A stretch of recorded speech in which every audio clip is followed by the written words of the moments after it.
Hey friends, welcome back to another episode of Theology Around. My guest today is my good friend, Dr. Ed Uszynski, who has a PhD from Bowling Green State University and has been working with collegiate and professional athletes in various roles with Athletes in Action since 1992. He's also the author of Untangling Critical Race Theory, What Christians Need to Know and Why It Matters.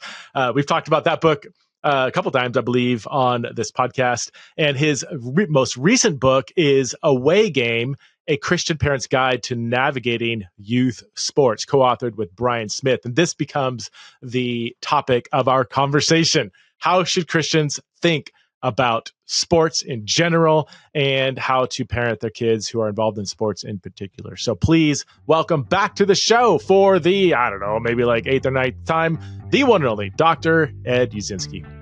Dr. Ed Uszynski, how are you doing this morning? Wonderful, Preston. Good. Are you though? Good to be back in spaces with you, man. What's your? Well, we really haven't connected since Exiles, which was just another great experience. It seems like that was 5 years ago now, but it was just a few months ago. Yeah, we said adios after. No, we went to the baseball game, and then the next day we hung out, and then. No, the baseball game was last. Yeah, no, that's where we departed. Baseball game was that Sunday, which was very fun. Going to the box Twins seats game, or whatever those things were. Those that was a good way to decompress at the end of a several-day conference and several-month process for you. Oh my word! Yeah, I was sick as a dog. I don't know if you remember that. I preached that. I did the whole Exiles conference, and I preached at the church the next. I woke up. I mean, I could hardly breathe or speak on Sunday morning, and I was due to preaching that morning at the church that hosted it, and I did it. I got through it, but man, I was trashed.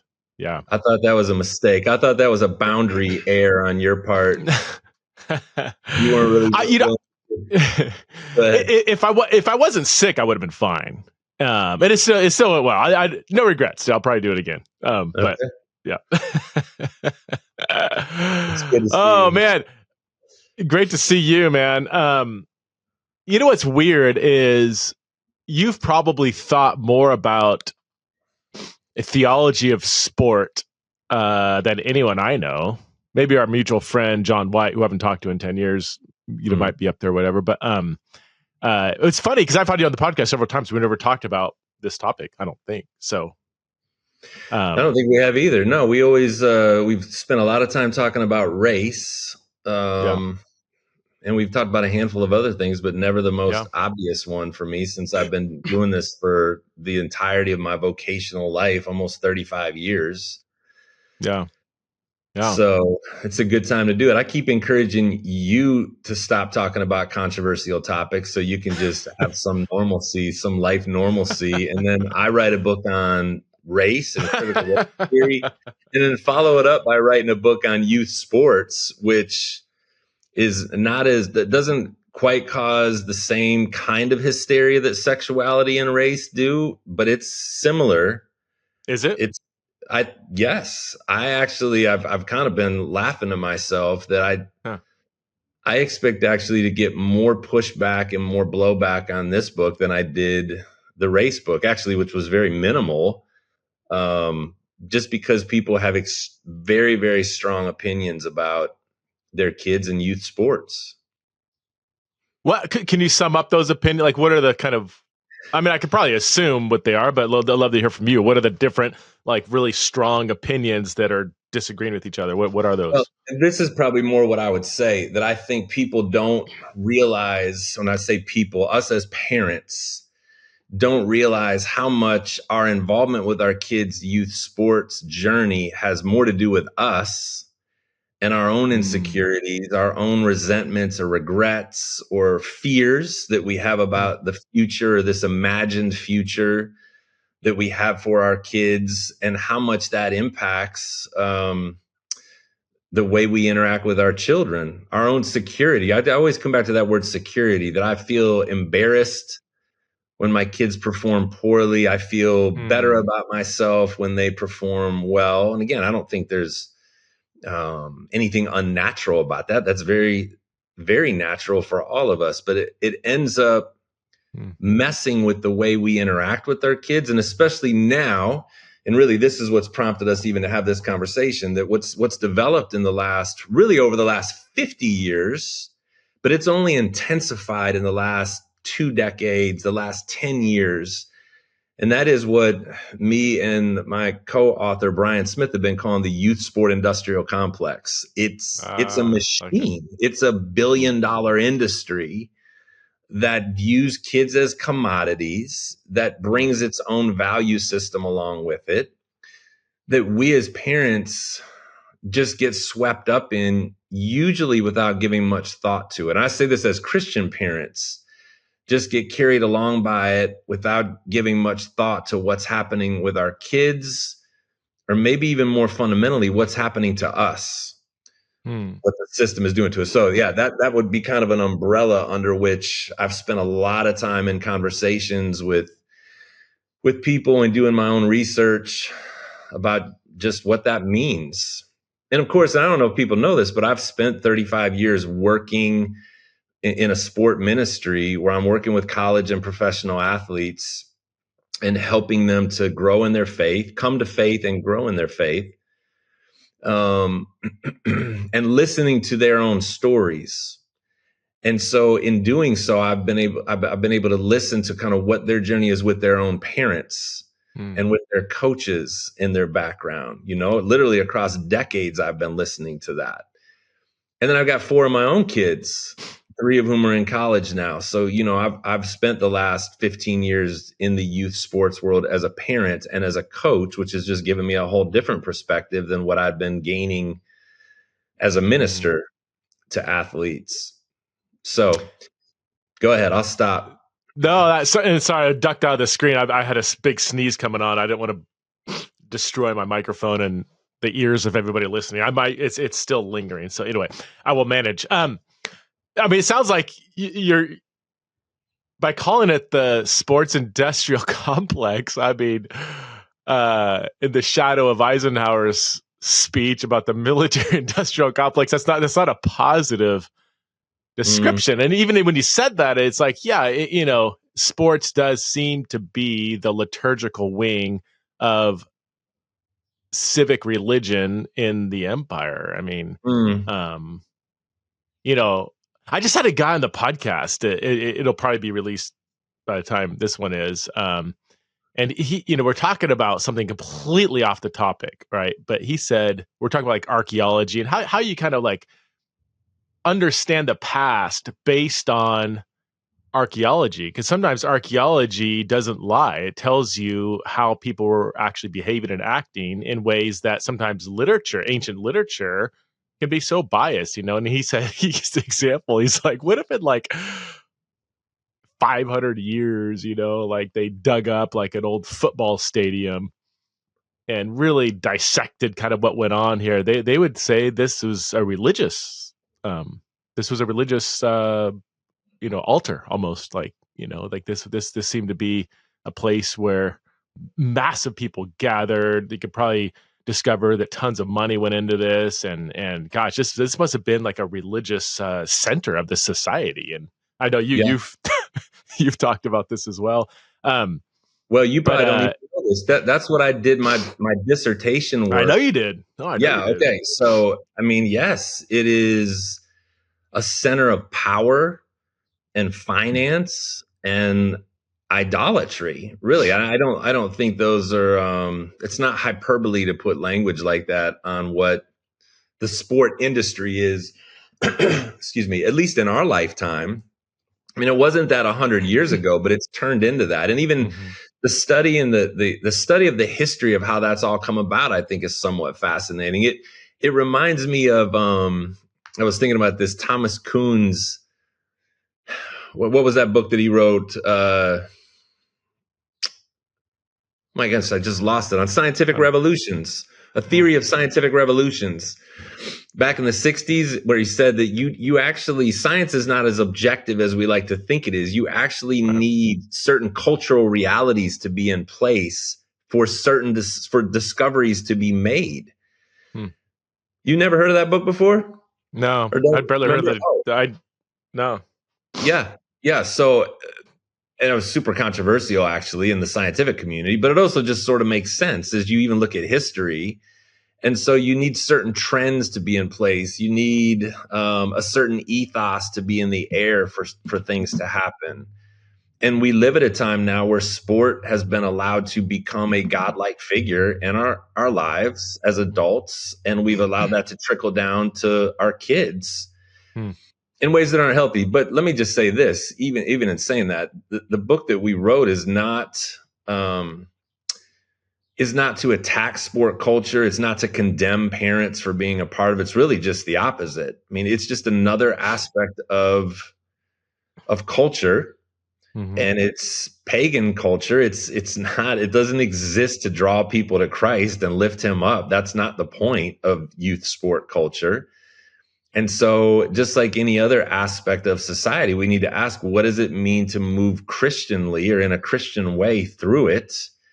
And more importantly, as parents, how do we help our kids to find and pursue Jesus in the midst of it? For those of us whose kids really love sports, and that's a huge part of their world, which isn't true for everybody's kids, but Right. for those who it is, how do we help them to do it in a Christian way, or at least be planting Christian seeds? So given everything you said so far,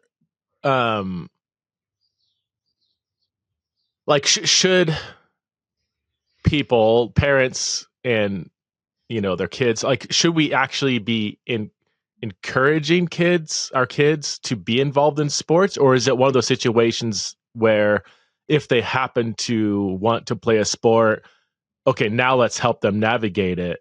So is it like a neutral endeavor with a lot of potential negative repercussions, or is it actually like more of a positive, at least a possibly positive situation that we should actually encourage our kids to be involved in? Does that make sense? That distinction? Yeah, I think it's probably, I don't know whether we should encourage our kids one way or the other. If they want to play sports, then we have to deal with what it means. What is that going to look like in their lives? Like I don't think it's something that we should encourage or go out of our way to say, if you should spend more time in this environment, this will be good for you. I don't think that's the point. They either like playing sports or they don't. I think sometimes we as parents, it's funny, I literally was just having a conversation with a guy that sometimes kids wind up playing sports more for the parents than they do for themselves. Let me just say that. Especially after a while, like maybe a kid tries a sport and doesn't actually really like it, or he's not, or she's not having a good time with it, but they feel pressure from their parents to continue on in it because the parents want them to continue, because it was a sport they loved growing up, or they just want their kids to be a part of this particular team or whatever. And obviously I don't think that is good. I don't think sports need to be avoided, though, if that's really what you're asking at the core. I don't think they need to be avoided just because it's raised to a certain level of toxicity. I just think it means we need to be more intentional as parents to recognize what the culture is doing to us before we even think about what it's doing with our kids, and then be purposeful about how to take advantage of opportunities that are there to disciple them, to teach them. Which is really hard to do if all I'm really concerned about is playing time and performance statistics. Yeah, yeah. It's really Do you hard think to it? do that. Do you think it? I mean, right now we're using the term sports. I mean, it's a very broad term. I mean, every individual sport is going to be different, right? I mean, especially when you go from like more individual sports. I don't know, like tennis, maybe. I mean, everything has a team element, but I mean, track and field, cross country, or something where it's kind of like you and your legs, right, or your pole, or whatever and you're part of a team. But then there's other more profoundly team oriented sports, and that just is a different dynamic. And then you have sports that are way more deep into the heart of the sports industrial complex. I'm thinking like football, maybe basketball at a high school or college, especially. My word. Why are, I mean, how did how did sports become so integral to our educational system? You ever thought, I mean, how much money goes in and comes out of that? And why are people getting scholarships to elite schools because of their athletic abilities when their educational abilities may not be on par, while other people who have educational abilities maybe are not getting the same scholars? Like the whole system just feels kind of weird. Anyway, I'm getting off track. Point is, should we distinguish between different kinds of sports? And some maybe have a much higher level of toxicity that we need to be aware of, whereas others, it's not as much. And my other question, I'll keep it short, is does it depend on the kid too? And I've got some examples along those lines. But for one kid, we may need to be really concerned about their involvement in sports. For another kid, it may be the opposite. We're actually being involved might actually help shape them as a person in a positive way. All right, so let's back up for a second and just clarify what we, or at least I, mean by the complex itself, the youth sports complex. Okay, because I do think each sport is different. Each sport has different cultures to it. A volleyball culture is different from a football culture. What happens in an individual sport is definitely different than what happens in a team sport on the ground. But when we're talking about the complex, what do we mean? I mean, this ever increasing need to start organized sport younger and younger. Okay. Earlier and earlier. So you've got 4-year-old kids that are on organized, structured sport teams. It's the need to pay more and more money to be a part of the teams. So, you can't, it's harder now to play rec sports or YMCA sports where the fee is very low and everybody can play. You're almost forced to be part of these travel teams and elite teams and clubs. Again, that's the language that's around them, where you have to pay significant amounts of money. Yeah.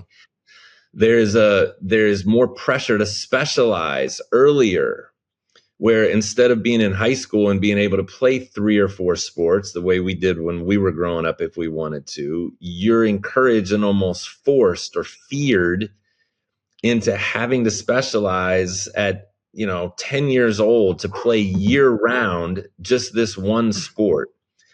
So you're not just going to play summer baseball for 2 months in the summer, but you're going to play in a fall league. You're going to start winter training for this team. You're going to play 70, 80, 90 games between the spring and the summer, and then you're going to have a tryout for next year's team now. The increased pressure that even goes along with that, of what it means to be able to make a team and to feel like you have to keep going up in the hierarchy. What else can I put on there?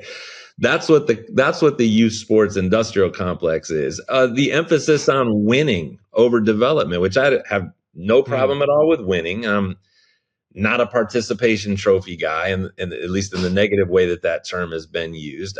I'm all for earning and merit, whatnot, in the context of sports. But these days, winning seems to be like the primary, if not sole value that's championed on a team, even for just little kids who don't even know what they're doing yet. It's just become this kind of grotesque need to have more points at the end and for me to feel good about what's happening on the team versus am I actually teaching kids how to play? Are they having fun? Are they learning anything else about life and how to interact socially through me? Or we win. Yeah. That's it. That's all that matters. That's what makes Ted Lasso so unique, right? Yes. You ever watch Ted Lasso?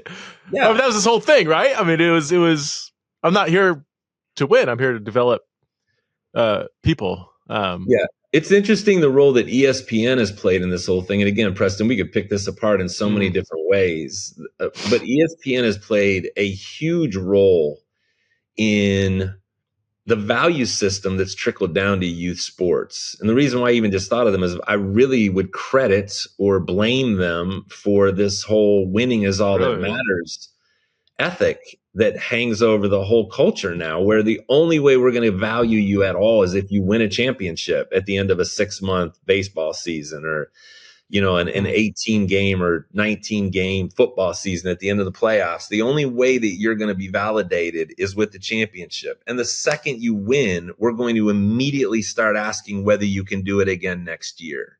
So that's all. It's just that constant pressure to win at the end is all that matters. Wait, real quick. So I haven't watched ESPN in 20, 30 years, I don't think. So I don't even know what you're talking about, unless they're the ones playing the Dodger game. Sometimes ESPN, it's like Sunday Night Baseball, or whatever. But what specifically is ESPN doing to foster that? Because winning is always. That just seems kind of intrinsic to the sport. Are they specifically pushing this narrative more than other? Yeah. Yes. Well, how do you do that? Well, most of what ESPN is talk shows. It's not filled mostly with actual games. It's talk shows. And so the way that you make winning the ultimate value is that's the topic on the talk show is you compare who the GOAT is in any particular sport. And the chief way of measuring whether or not they're the greatest of all time always comes back to how many championships they won, for example. Which teams that we talk about or don't talk about. But isn't that like my Major League Baseball app? I think just as you're talking kind of does something similar. They're always going to talk about who's the best hitter in baseball. Is it Judge or Shohei or, who's the best pitcher, who's going to win it, I don't know. Like it seems like that's just intrinsic to anyone discussing a sport, isn't it? Or is there something, or is ESPN just simply doing it more pervasively and aggressively? I would say that they do it pervasively and aggressively. And I would say that, again, I'm not saying there's anything even wrong with talking about who the best is. I'm saying that we're holding up the only value that matters is whether you've won the championship at the end of the year. There's no other values to talk about. There's no journeying value that gets endorsed. There's no you were a great they laugh about this all the time with Charles Barkley, for example, just to give you an example. Former NBA superstar Charles Barkley, who never won a championship. And so they will always mock him as compared to Shaquille O'Neal, who won several championships and happened to be on teams that were able to pull off championships, and Barkley never was. And again, they make fun of him for it, and it's a joke, but everybody knows that the measuring stick is whether or not you won chips or not, as they say. And this is what I think is crazy about it, is that we act as though, well, I'll just make the statement. There's a million things that have to go right to win a championship in any sport. There's a million things that have to go right. You have to have the right combination of players. You have to peak at the right time. Things have to go a certain way when it comes to injuries, with referees in any particular game, with the way the schedule falls out and who you play when in the season, and on and on and on. There's so many chaos theory type factors. And money is a big part too, right? Some teams, at least in baseball, I know, some teams have a lot more money and other teams have hardly any money. Yes. So I'm from Cleveland. You like the Dodgers. So how can we even reasonably compare guys that are on the Indians or Guardians teams, Indians of the past, with Dodgers teams or Yankees teams? It's just, it's unfair to do that again. And I don't want to give off the impression that it doesn't matter whether you win or not. I've already said that at the beginning. Of course, winning is a pursuit that it's why you play the game, as Herman Edwards, old football coach, famously said. That is why you play the game. You're trying to win. But to hold that up as the only value worth pursuing, or the only thing that's going to measure our ability to be successful, and to do that, look, it's also different to do that with a 25-year-old on the LA Dodgers versus a 6-year-old who's playing at the Xenia YMCA. And all you need to do is go to any sideline at any youth sport event and watch coaches. And if you can pull yourself away from being a parent and just watch and listen to parents, you'll see that, that they've gotten that ethic from somewhere. And I'm saying I would blame quite a bit of it on the power and the reach of ESPN and the ethics that ESPN brought to the table. One other part of the complex that I didn't mention is the need to travel everywhere now. So not only is it year round, but we have to travel across state lines to be involved in the best tournaments at the best complexes, as though the kids that are, 20 minutes around the corner here are not as competitive or not as good of a group to be able to play it with. And it's all part of just this huge marketing machine. Hey friends, if Theology in the Raw has blessed or challenged you in any way, would you consider supporting the show through Patreon at patreon.com/Theology in the Raw? We are actually revamping our bonus material that Patreon supporters get. So we are going to 2 bonus Q&As per month for all the different paid levels. Silver level gets access to ask questions for the Q&A episode, and also you will get access to Exiles in Babylon archived content, which will be releasing different videos every month. Also access to bonus research episodes that I'm gonna record from time to time. Access to rough drafts of certain things I'm working on, which is a little scary for me to let people look into that because it's a rough draft. Gold and Gold Plus members get, we have monthly Zoom chats and all the other perks that the other tiers get access to as well. So again, if you want to support the show, it really, really does help us to flourish as a ministry. Again, patreon.com/Theology in the Raw. I will see you in the community. I grew up playing baseball, and I don't think I ever got on an airplane. I mean, even like maybe a bus across town in high school. When I got to college, we traveled, 2-3 hours sometimes. There was one time we actually in LA traveled to Idaho for a tournament, but that was really rare. Fast forward to my son playing soccer in a club team.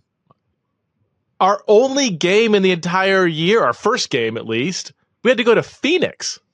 We had to fly to Phoenix for my 15-year-old son's soccer tournament. I'm like, are there no games in Boise or Idaho? And then finally, later on in the season, we had a few games, whatever. And then there was 2 other trips that were at least a 7-hour drive, if not, I think we went back to Phoenix. Actually, we went to Phoenix twice. Like, dude, who could afford this? Yeah. It is interesting then, the whole socioeconomic study of who gets included and who gets excluded in youth sports these days, which again, those are lanes you and I like to run around in, but not everybody can access being able to go to Phoenix to play. So it becomes like you can do a real Marxian analysis of the haves and the have-nots of the youth sports experience. This is interesting, Preston. You maybe have never heard this either. And again, this will have something to do with ESPN. But a lot of people credit this as being sort of the beginning of the whole needing to travel experience. So one of the first major sports complexes in the country that went in was at Disney. And it was created by ESPN, the ESPN Wide World of Sports complex, I think that it's still called today. It was in the early 2000s, late 1990s. And what happened was when 9/11 hit, and everything shut down for quite a while, Disney was losing money at all of its parks except one. And it was the sports complex. People were still willing to travel and to pay money and to show up for their tournaments when they were being scheduled or whenever they started scheduling things again after 9/11 shut everything down. And what Disney realized was that this whole sports, this sport complex was terrorist proof. Like not even the threat of terrorism would stop people from coming and paying huge amounts of money to be part of these tournaments that happen.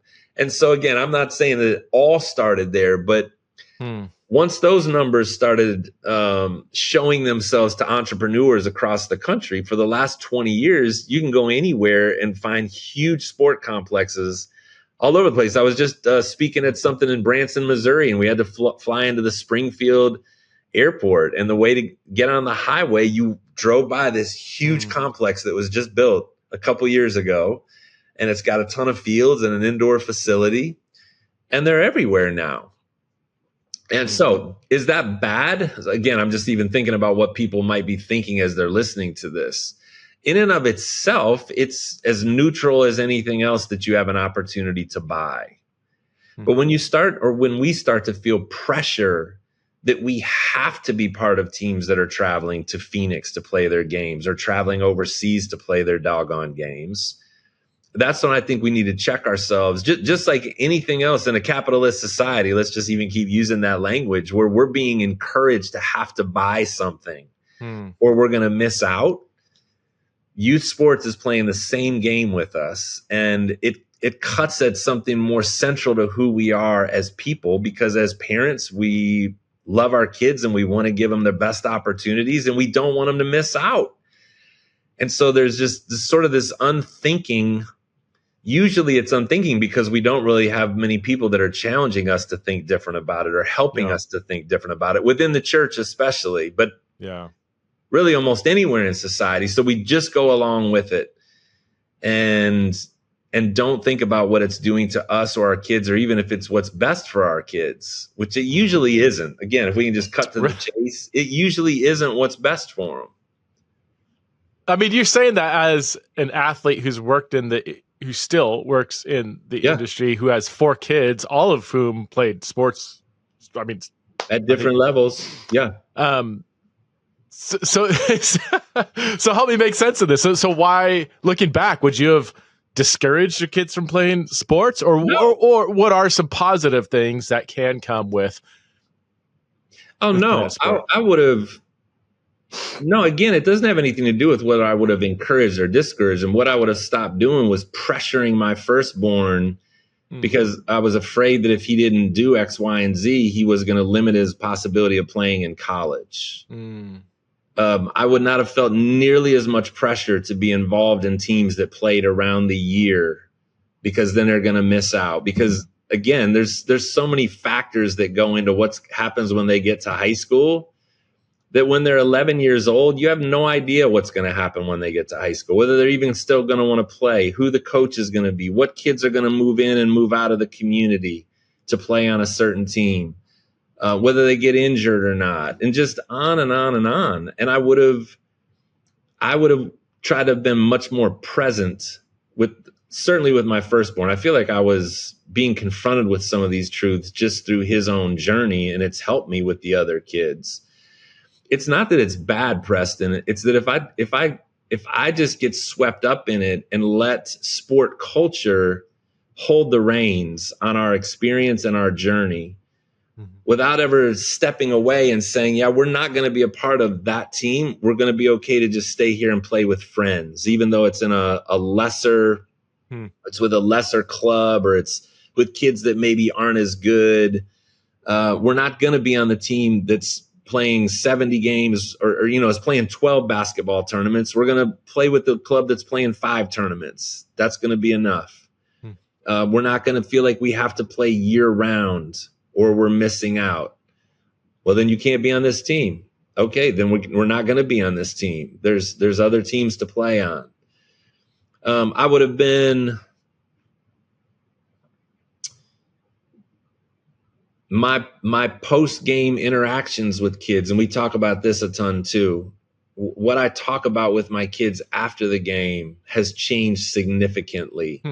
Whereas in the past, it's very, very driven by performance. It's increasingly been about connection.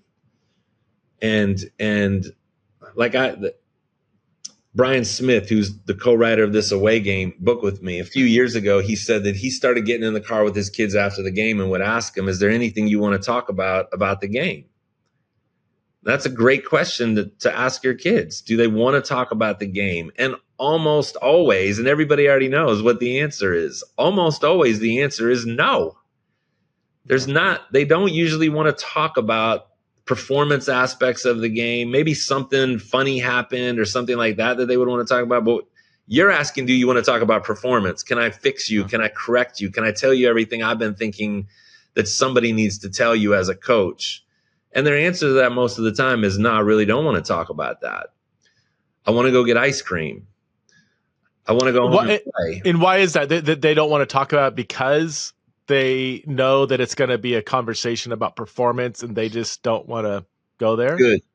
I think, again, everybody's different and everybody's got different kids. But again, from research, from just listening and talking with people and listening to their stories, I think most of the time kids don't want to talk about it because they're not as interested in improving their performance as we are in helping them improve their performance. Most kids, and again, it depends on what we're talking about. A 6-year-old may be different from a 16-year-old. They just want to play. They just want to play the game. They're not there to try to get better or to maximize their potential or, all the stuff that's going in the brochures. They just want to play and have fun.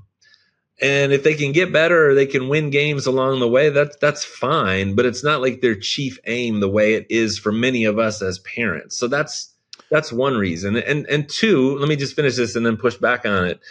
Two is, yes, exactly what you just said, because most of us, and again, I realize that's a huge generalization. That's not everybody that's listening, but most of us want to get in the car and correct and fix and coach after the game. And it's why John O'Sullivan, who runs this organization called Changing the Game Project, I bumped into him, it was probably 10 years ago, and just loved the stuff that he was doing on his website and the people that he had working with him, because he was really trying to reform youth sports even a decade ago. And he did a study that basically showed that kids, the worst experience they had when it came to their sports journey was the car ride home. Like that has been shown over and over again as the academic sports nerds type people like me that have done studies and dig into actually asking kids about their experience. The part they dread the most is going home with mom and dad or going home with whoever the caregiver is, because instead of that being a safe place where they can just be themselves and they can kind of move on into other aspects of life, they're going to run into a struggle session. That's interesting. Do you not think that's true? Does that surprise you? No. I'm wondering. My question is it a generational thing? Because what you're describing, I would say, is pretty true of my son. And he's only, I have 4 kids. My third daughter, she played some volleyball, but it was very much just for fun. Like it was kind of fun. She wanted to do it for a little bit. It wasn't even like a really competitive thing. It was just kind of like, and she's out there just like messing around with people, laughing, and not your typical. Like she has no interest in like making. And you let that be the case. You and Chris let that be the case. Because you didn't pressure her. Yeah. And Chris, my wife, was not.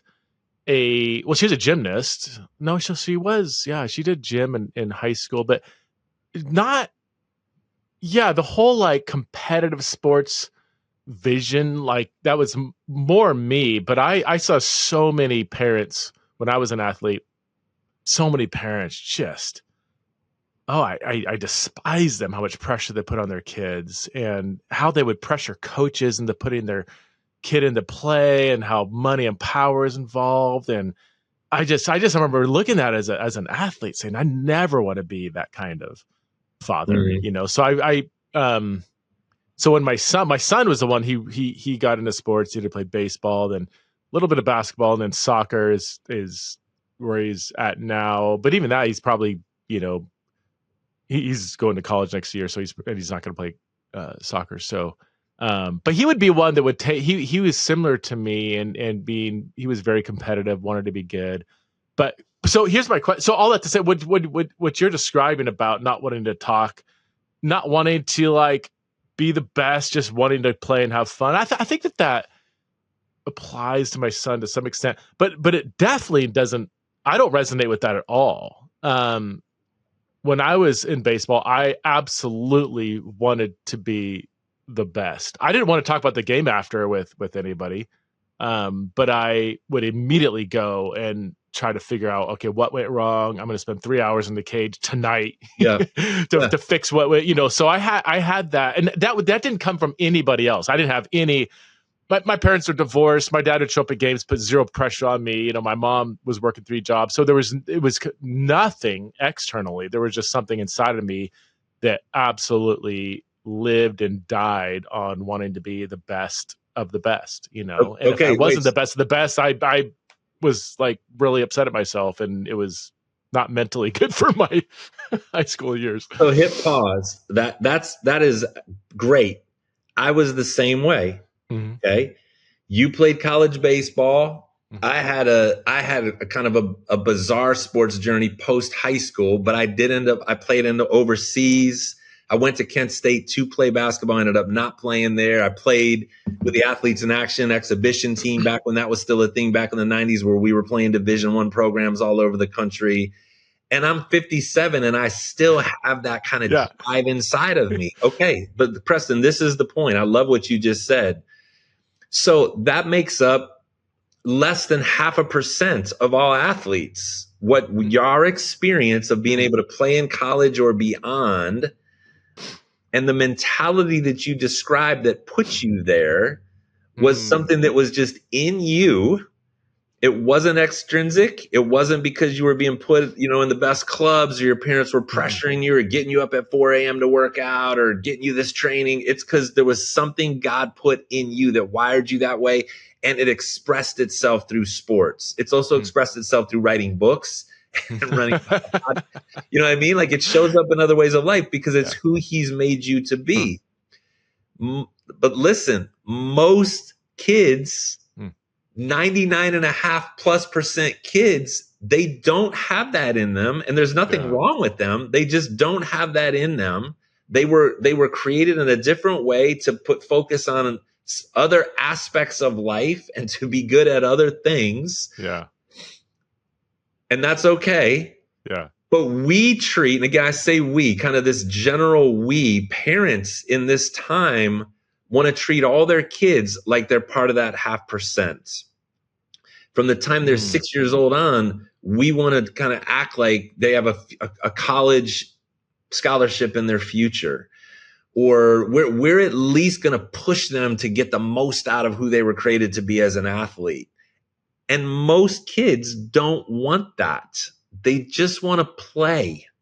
They just want to play the game. They just want to play the sport.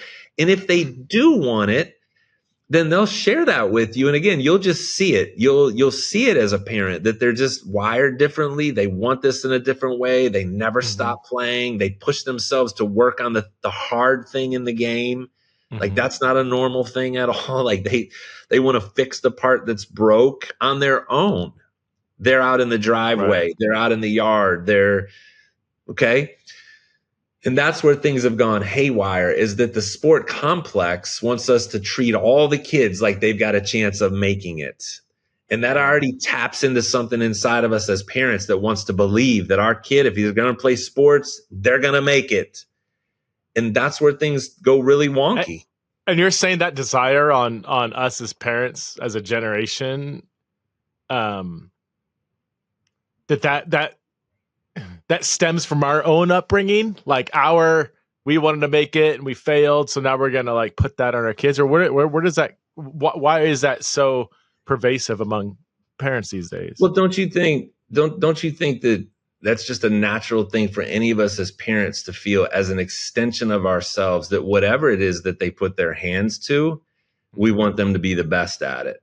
Yeah. I'm saying this can be corrupted. This is a distortion inside of us if we start living too much through our kids, or we get too embarrassed when they mess up at a game or in a play or in music or wherever. We get too embarrassed by that because there's so much of an extension of us, or we feel too good or too proud of them when they succeed because there's an extension of us.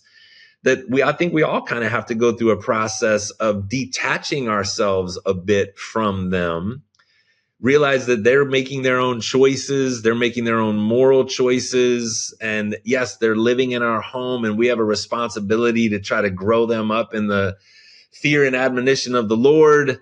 But ultimately, they're making their own choices, and they're their own person. And we have to go through a process where they separate from us. I think a lot of parents have a hard time doing that, quite honestly. Oh yeah. And some parents never do it. And it's why their kids don't want to come home for Thanksgiving when they're 30.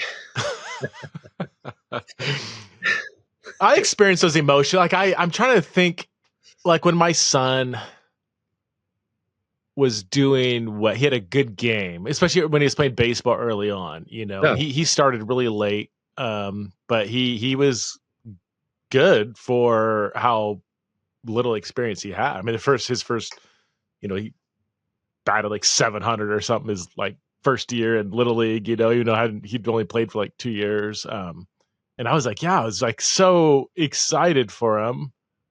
But I don't know. I don't think the line between am I excited because of me or because I'm seeing him really energized, and man, he went 3 for 4, hit a double, whatever, and like, man, I could see how happy he is, and like, oh, that makes me happy. Or was it like, that's my son, and like afterwards they could see like, oh, I'm his dad, like I don't think it was that.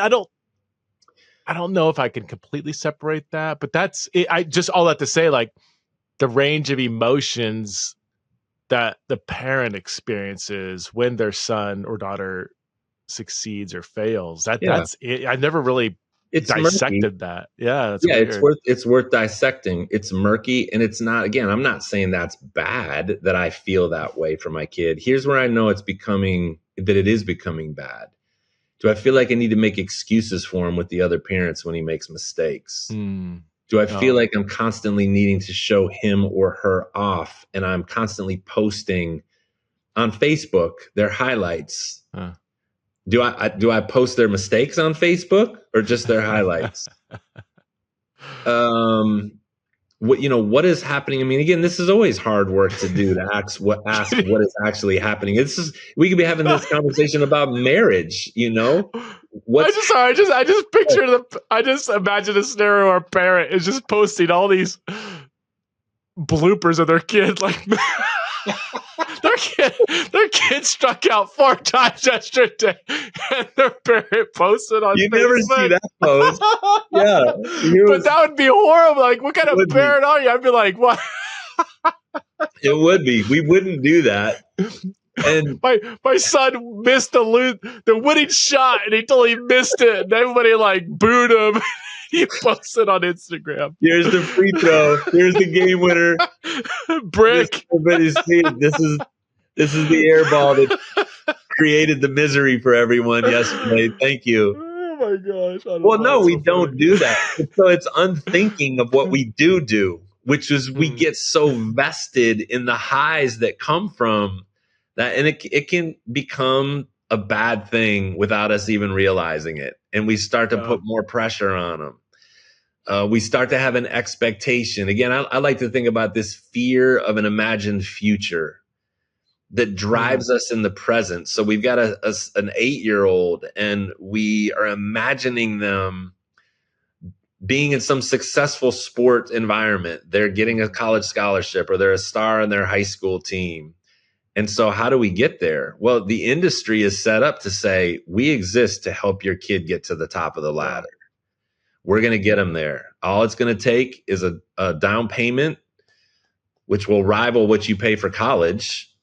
It's going to take some money, and you got to get this gear, and we need a commitment out of you pretty much year round. And you got to play with these kids, and you got to travel to these places, and we're going to expose you.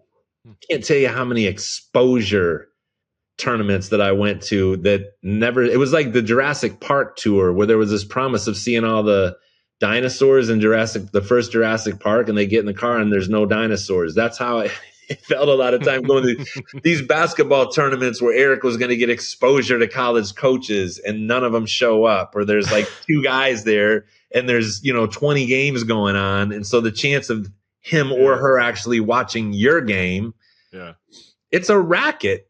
It's just it really is a racket. So does that mean we shouldn't play? No. It means we should be very mindful of what we're signing up for and ask, are we actually taking advantage of opportunities to move into our kids' lives to help them grow as a follower of Jesus in the midst of that? Or are we primarily and only concerned about their performance and statistics and playing time and how they measure up against the other kids and what I look like as a parent? Well, that's good. We spent almost an hour on unpacking a lot of the negative aspects of sports. Can you steel man not just a this is a neutral thing, let's navigate it well, or even a negative thing and let's protect them from going down the rabbit hole further than they should? But is there a positive case of a positive contribution to one's discipleship journey that sports, and only sports, well, let's just say that sports can and does play? Yeah, well, this is what, again, my co-author, Brian Smith, he's been talking about this for a decade, that sports is like buying a ticket to an opportunity. It's giving you an opportunity to see your kid experience almost every imaginable emotion. When they come home from school, let's say, and you ask them how their day went, and they say, fine. And they never give you, they don't give you really paragraphs. You're lucky to get a sentence. And the reality is you have no idea what happened with them in their school day or what it looked like in the classroom, or, unless you're a teacher who's there with them, you have no idea. But when it comes to sports, you actually get to watch them at practice, at games, interacting with other people, experiencing highs and lows and how they're navigating it. So it's buying you a ticket to an opportunity to see those moments and to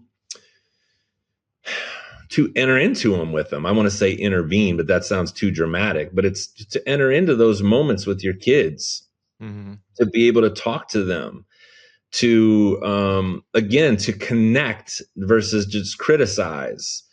To go after goals that go beyond just performance. And again, I'm not at all opposed to having performance goals or process goals of and things like that. But to talk to them about how they see other people. I mean, that's something that we talk about all the time.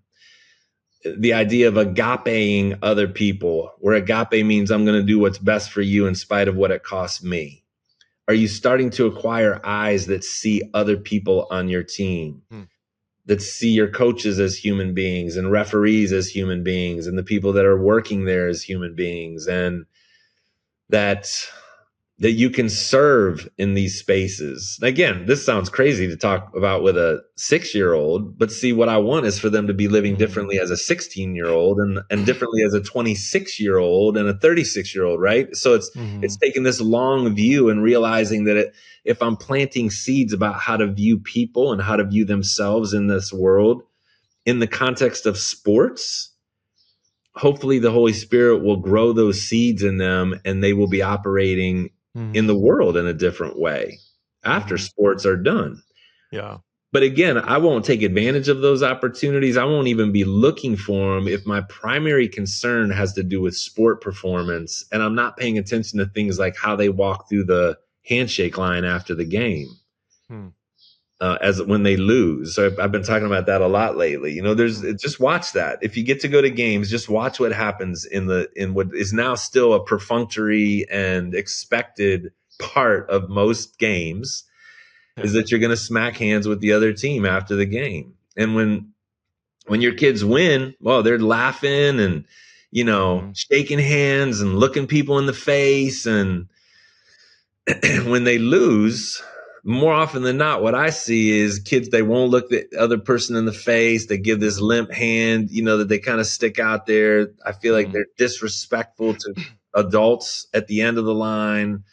They don't look the refs in the face as they go by to touch them. And so there's a moment where we need to have a conversation about what it means to lose well and to what it means to have character and class, and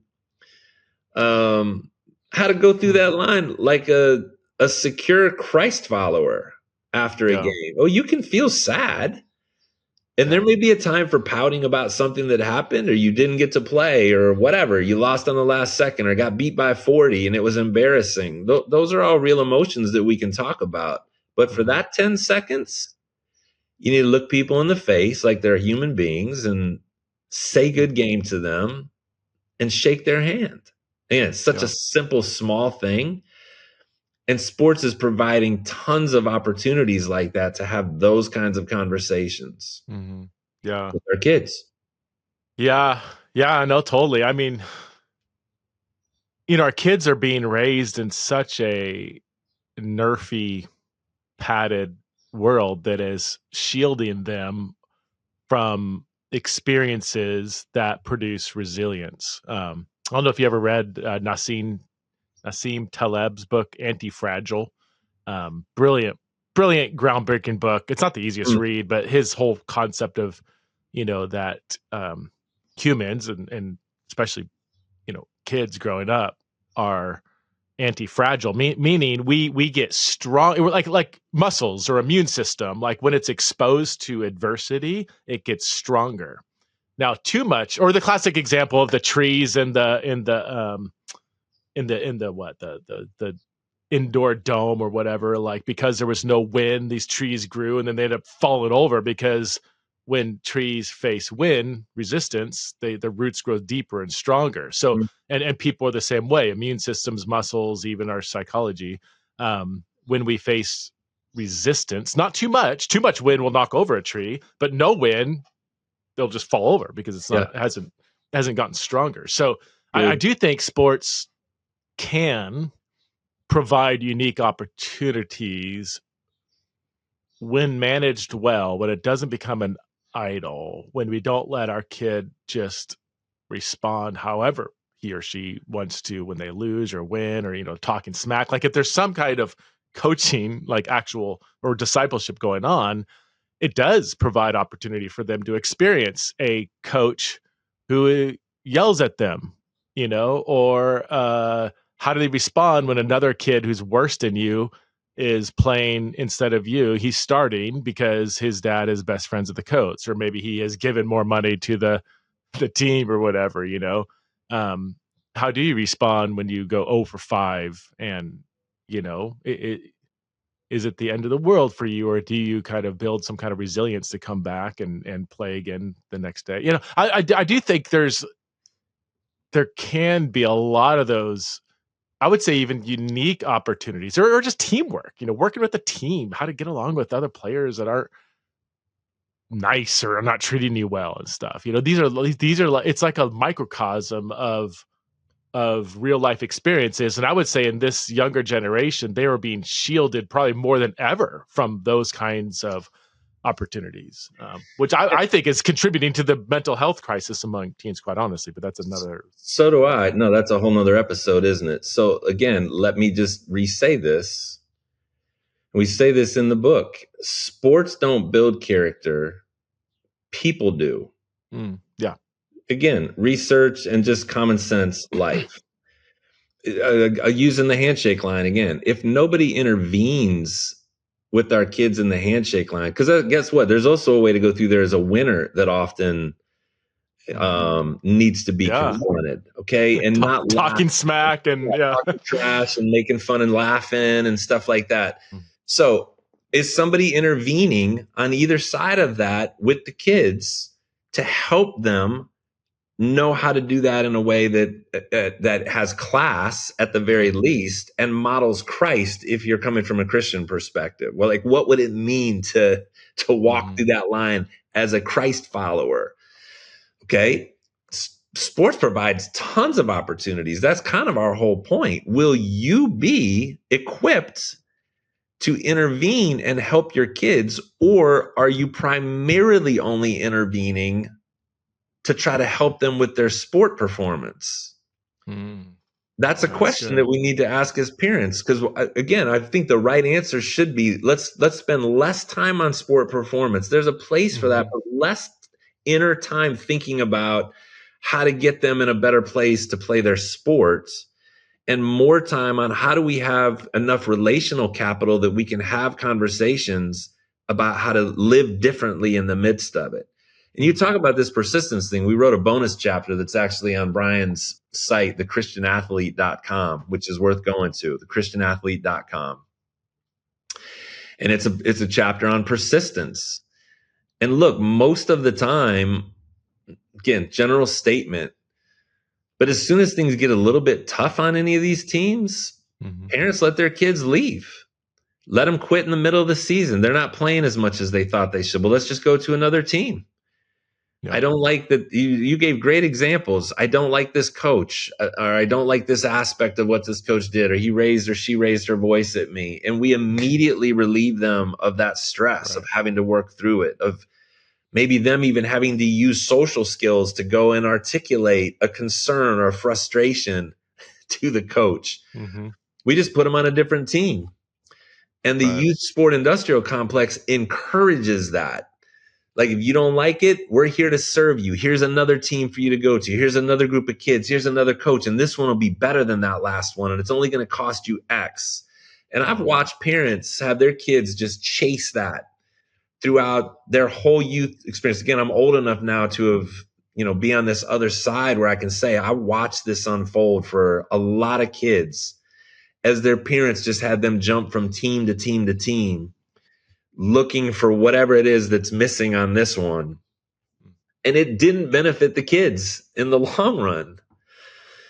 Their sport life ended. They didn't end up going to college. But even if they did, they went to college and then it was over. Okay, so what? What did we use sports to teach them? Did we help them develop in following Jesus in the midst of this? Or were we only and primarily concerned with the stat line or playing time or how I felt about myself as a parent in the stands? No. Good stuff, dude. So just, again, we've been talking about your book. I forgot to hold it up right here. Away Game. Nice. A Christian Parent's Guide to Navigating Youth Sports by Brian Smith and Ed Uszynski. I don't know of any other book out there that does. I mean, I've never heard of a book that does what you guys are doing here. Is there? Are there others out there that, there are some. David Prince is a guy who wrote a book specific about this. Sabrina Little. They're starting to, but this is actually a little backstory. So Brian and I first started talking about this 8 years ago. Oh, really? And yeah, because we were feeling it as parents and we realized there really isn't anything that's been written. We've got all this experience. Let's at least take what we've learned from interacting with college athletes mostly, but also now as parents and coaches and former players ourselves. Like, we've got this intersection of all these different lived realities that maybe could be helpful to people. Well, I ended up going off in a different direction for a while. He went in a different direction and we didn't do anything. Well, he came to me last year and he said, dude, there still isn't hardly anything. We need to write this now. He came to me before Untangling Critical Race Theory, like a couple months before it was coming out. And I'm like, Brian, I got a whole nother book. I'm like in a totally different lane right now. I don't want to do this. And he said, then when are we going to do it? And it just bothered me. Because he's right. And I didn't want to put it off. So he came down from Grand Rapids and we spent a few days and just did a huge mind dump and got it set in motion to start the conversation and hopefully to prompt other people to write and to write on their experience. It's super practical. That's the thing he would say too. It's not just a rant about what sport is and isn't. There's a couple chapters about everything we just talked about for an hour, about how we got here. But each chapter is saying, look, this is what sport culture teaches in general. It's sending your kid and you in a certain direction. Here's what it seems like the Bible teaches about this idea. And so here's some practical ways maybe to have this conversation about this particular topic, these 7 virtues that we talk about in the book. Here's a way to have the conversation with your kid. Here's stuff to look for and moments and opportunities that maybe you can step into and plant this kind of a seed with them along the way. And it's not going to be perfect, and the kids aren't going to change just like that. But if you at least put yourself on this trajectory, you'll have a better experience, and so will they. And maybe God will use you differently in their life. You'll get to enjoy sports for the play that they're intended to be, and you'll be able to take advantage of the many opportunities it presents to actually help them grow in being a Christ follower. That's what it really is. Good, man. Yeah. That's good. Good. I'm glad you did it, dude. I'm glad you didn't put it off even longer. I know I didn't even know you came out. All of a sudden I think your publicist reached out to me or something and said like, hey, would you want to talk about Ed Uszynski's latest book? I'm like, Ed's one of my best friends. He doesn't have a book. And he didn't mention that you. I didn't hardly tell anybody because it came out so fast. I was all about untangling in this past year and really wanted to focus on that. And it's like, I don't even know how this away game book has all of a sudden come to be. I really want to talk about still the race conversation. Well, now you can get back to it. Dude, thanks so much for being on Theology Raw. Do you have a few extra minutes to do some extra innings? Absolutely. Yeah, let's do it. I would love to, in as much as you're able to share, talk about your current ministry / job situation. So we can take this into extra innings so it's not as public. So thanks again for being on Theology Raw. If you would like to listen to our extra innings conversation where we talk about Ed being let go from a major Christian organization because of the title of his book, then head over to patreon.com/theology in the raw to become a member of the Theology in the Raw community and get access to all the extra innings conversations and other premium content.